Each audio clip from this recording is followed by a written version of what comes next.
তোমার বোন খুব স্মার্ট না? শুধু স্মার্টই নয়, ও একটু বেশি স্মার্ট।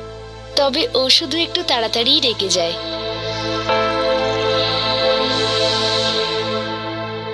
একটা কথা জিজ্ঞেস করি? বলো।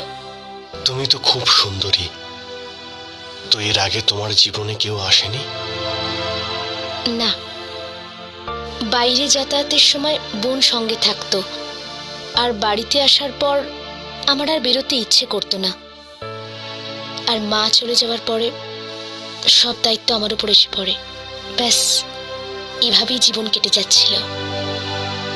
আচ্ছা, তোমার কথা বলো আমায়। অনেকটা তোমারই মতন, দায়িত্ব পালন, কাজের পিছনে ছুটতে ছুটতে এসবের জন্য সময়ই পাইনি আমি।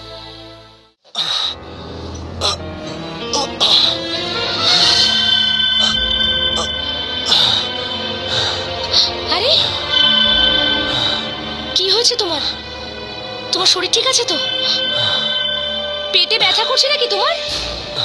আমি এক্ষুনি মাকে ডেকে আনছি, দাঁড়াও। কিন্তু 1 মিনিট।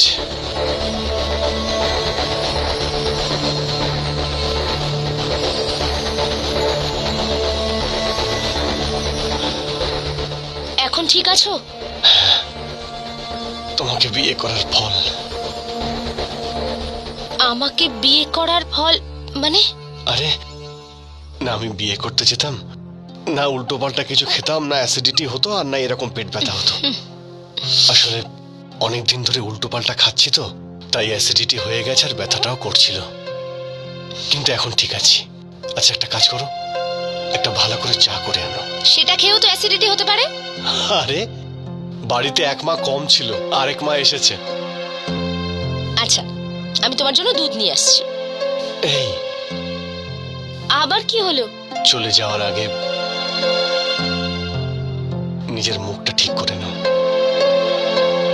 এই, কাল রাতে যে আমি লিপস্টিক টেস্ট করেছিলাম, সেটা তোমার ঠোঁট দেখে এখনো বোঝা যাচ্ছে।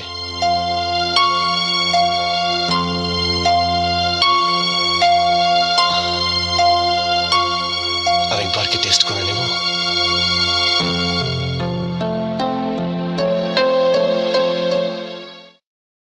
পরের মাসে 23 তারিখ। হ্যাঁ হ্যাঁ হ্যাঁ, ঠিক আছে, আমি ওকে বলে দেব। হ্যাঁ, ওকে।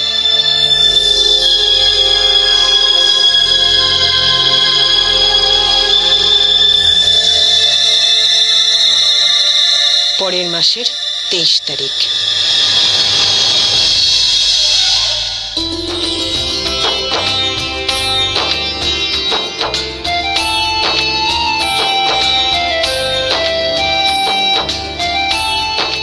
আসলে মা, আপনার সঙ্গে একটু কথা ছিল।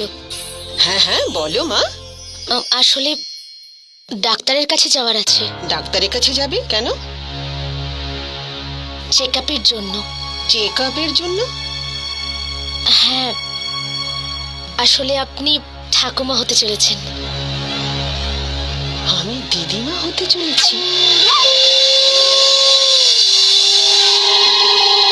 তুমি এই কথাটা কি করে জানতে পারলে?